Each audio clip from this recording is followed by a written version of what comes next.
Have you ever stopped to think what lies buried beneath the holiest ground on earth? Not relics, not bones, but a prison, locked away for ages, sealed by popes and saints, smothered under silence and shadow. What if I told you that hidden beneath the beauty of the Vatican is a truth so dreadful, it wasn't concealed to protect it from us, but to protect us from it?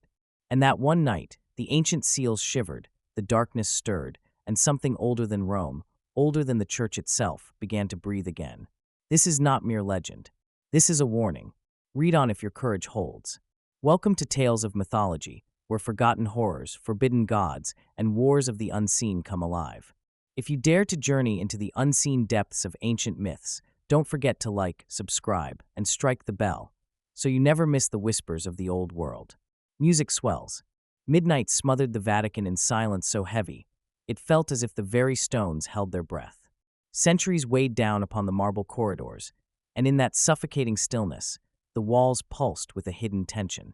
Wax and incense clung to the air, but beneath it lingered something else, older, sharper, awake. My footsteps echoed faintly as I descended.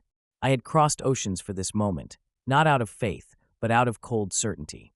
I knew the earth beneath this sacred ground hid a truth mankind could not face.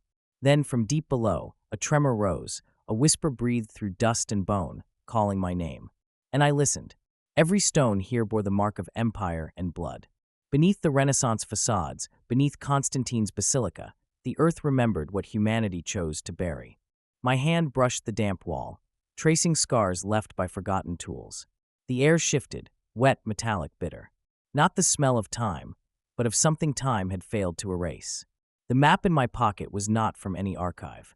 It had been pressed into my hand by a dying scholar in Geneva. His last words still haunted me. There are rooms under the Vatican, not carved by man, but by fear. That warning had chased me ever since.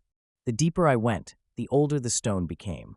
Roman bricks crumbled into blocks fused with the bedrock itself, ancient, immovable. My lantern cast trembling shadows as roots and dust strangled the arches overhead. Then came the shift. The atmosphere pressed against me. Not just cold presence. The floor quivered. Not enough to collapse, but enough to confirm my fear. Something below was not asleep. The air thickened, sharp with sulfur and iron. Every step tasted like a warning carved into stone. My breath slowed. And then I reached it. At the end of the tunnel stood a massive door, oak turned black with time, bound in rusted iron. Around it, walls carved with dozens of tongues, Latin, Aramaic, Greek, Hebrew, and others more alien, symbols that recoiled from the lantern light. They seemed alive, resisting comprehension. The door was sealed with molten lead, covered in Vatican sigils and exorcist brands. Whoever had sealed it wanted to ensure it would never open, neither from outside nor from within. I leaned closer. The wood radiated unnatural warmth. Not fire, not life. Something deeper. Something that waited. Then came the sound. Thud. Slow. Deliberate. A pressure against the door. Dust rained from the arch above. My chest tightened. Thud. Heavier now. Followed by a groan, low and human, but not animal. Not human either. A voice made of flesh and hunger. The dying scholar's warning burned in my ears. If you find it, do not touch it. Some doors must remain closed. Some truths exist only to destroy. And yet I stepped forward. I did not believe in angels or demons, but I believed in fear. I believed in what men bury, so deep even popes dare not speak of it. My hand hovered over the carvings. The wood pulsed like a dying heart. My lips whispered what I feared would be my last words. And the voice beyond the door whispered back.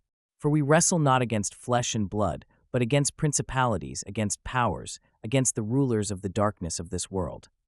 As I read those words, I felt a faint tremor under us, as if the being in the vault recognized its own story. I paused to catch my breath. The guardian clutched my arm. Enoch describes this very place, he breathed. A prison of stone and seal, exactly as in the ancient vision. I nodded numbly. The text even promised that on the great day of judgment, Azazel would finally be cast into fire, but not before. Till that appointed time, he would remain in chains, and someone must stand guard. My blood turned to ice. Forever, the scroll said, until an appointed day beyond mortal reckoning. But perhaps that day was now at hand.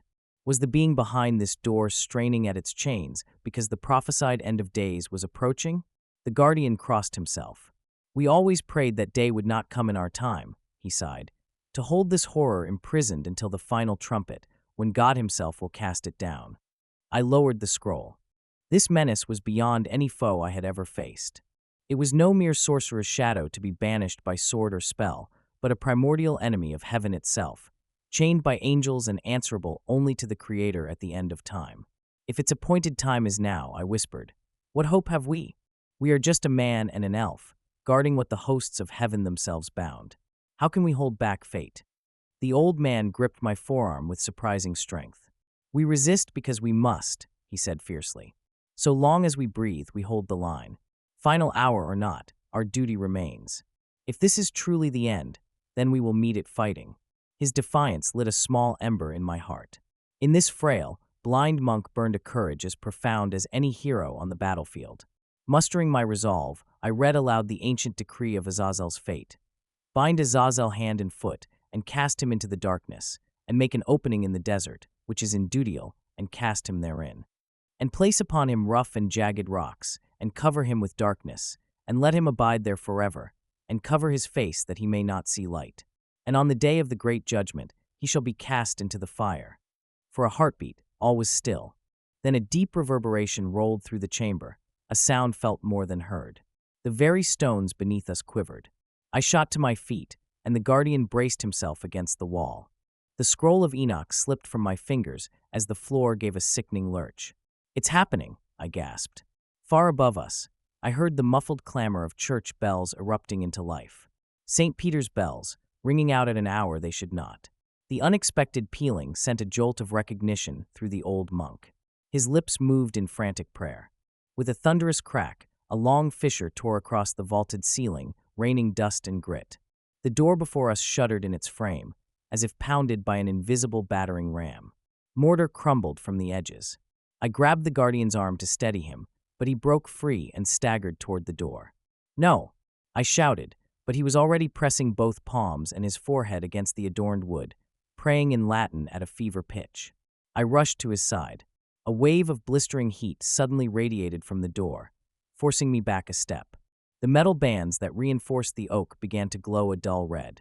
I could smell the stench of melting lead and burning incense. The guardian did not flinch.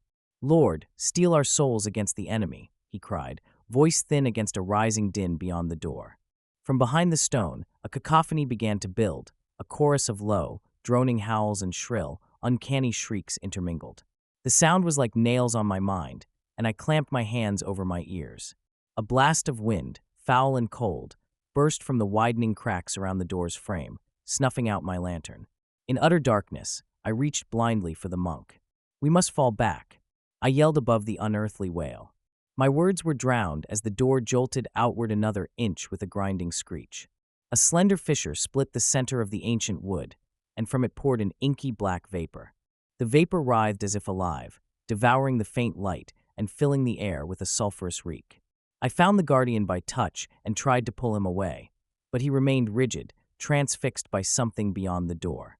His bandaged face tilted upward, and with a strangled voice he spoke not to me but to the darkness. They will return. His words fell like a curse. Even as he uttered them, the great door exploded outward with a boom. I was flung backward, skidding across the floor. For an instant, my head swam. By the time I struggled up onto my elbows, silence had fallen as suddenly as the chaos began. The door hung ajar, cracked down its length. The blind guardian lay motionless against the wall, half buried in debris. A crimson trickle ran from beneath his linen blindfold, but I could not tell if he yet lived. My own body cried out in pain, but I forced myself up, heart pounding. A heavy, charnel darkness wafted from the gap in the doorway. It was as though night itself had been caged behind that portal and now seeped out, hungry and free. Somewhere in that darkness, just beyond the threshold, something moved. I could sense it there, like a blot of deeper shadow, enormous and coiled. My elven sight, usually so keen even in gloom, could barely discern a shape amid the murk. Perhaps it was merely the billowing black vapor, perhaps not. A sudden whispering noise broke the silence, 1,000 voices speaking at once, too faint to distinguish words. My blood ran cold.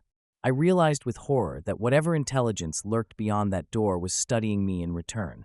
I staggered backward, my boots slipping on dust and fragments of mosaic tile. Fear clawed at my throat. The final seal had given way. All that remained between me and the primordial entity was a half-splintered door and a gulf of darkness. The prophecy from Thessalonians flashed through my mind with dreadful clarity, as if the very air were murmuring it. For the mystery of iniquity doth already work. Only he who now letteth will let, until he be taken out of the way. And then shall that wicked be revealed, whom the Lord shall consume with the spirit of his mouth, and shall destroy with the brightness of his coming.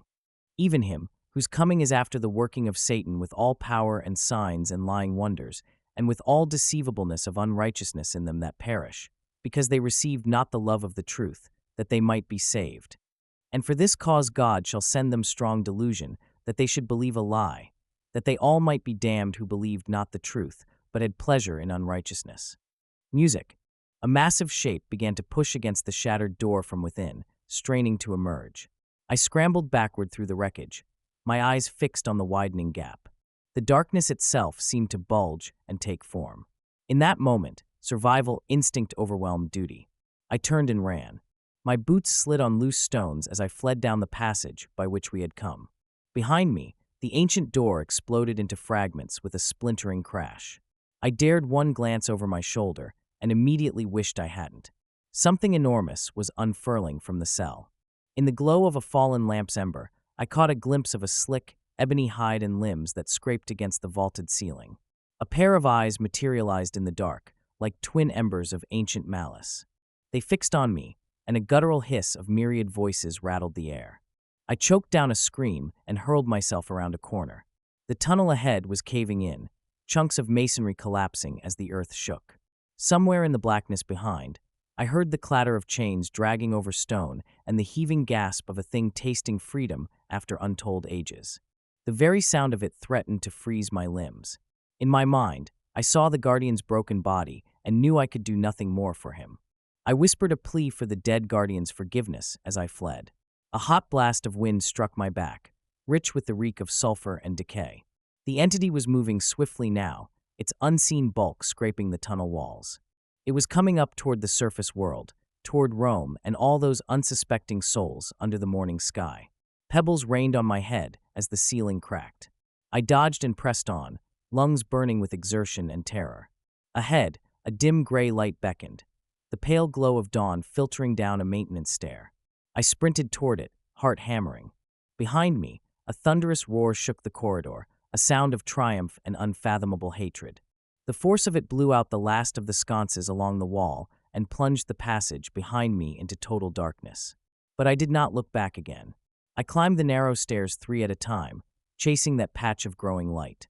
Bursting through a half-open iron grate, I found myself in a quiet courtyard behind the great basilica. Cool dawn air hit my face.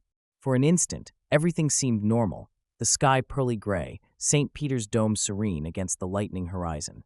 Then the ground shuddered violently. I was thrown to the cobbles as the earth across the courtyard erupted in a geyser of dirt and stone. An unearthly howl split the air, shattering windows. Alarms blared as guards and clergy shouted in panic. From the gaping wound in the earth, a column of living darkness unfurled. The thing's form defied comprehension. It was as if shadow itself had come alive, sprouting colossal appendages that blotted out the dawn sky. The bells of St. Peter's continued to toll wildly, as if in frenzied alarm. Around me, people stumbled from doorways, faces white with terror. Some fell to their knees, praying. Others ran blindly. I forced myself upright. What could I, with only a knife and fragile courage, do against this horror? Above, a shadowy tentacle lashed out, smashing part of the basilica's colonnade. Fresh screams rose. The demon of the abyss was free now, and nothing in the arsenal of men could stop it. Despair threatened to overwhelm me, but I thought of the blind guardian's final courage. He had given all to hold this horror back. I would not let that sacrifice be in vain. I drew my white knife and stepped in front of a cluster of cowering nuns, a futile but defiant stand. The entity's burning eyes swept over the Vatican, as if savoring vengeance. My hand shook on the hilt of my blade. All the prophecies and dread portents had led to this moment, the day of horror no living soul expected to see. Above the din, a voice in my memory spoke with grim portent. Whether it was the echo of scripture or the final whisper of the guardian's soul, I could not tell, But the words resounded like a doom. And the great dragon was cast out, that old serpent called the devil and Satan, which deceiveth the whole world. He was cast out into the earth, and his angels were cast out with him. And I heard a loud voice saying in heaven, Now is come salvation and strength, and the kingdom of our God, and the power of his Christ. For the accuser of our brethren is cast down, which accused them before our God day and night. And they overcame him by the blood of the Lamb, and by the word of their testimony, and they loved not their lives unto the death. Therefore rejoice, ye heavens, and ye that dwell in them. Woe to the inhabitants of the earth and of the sea,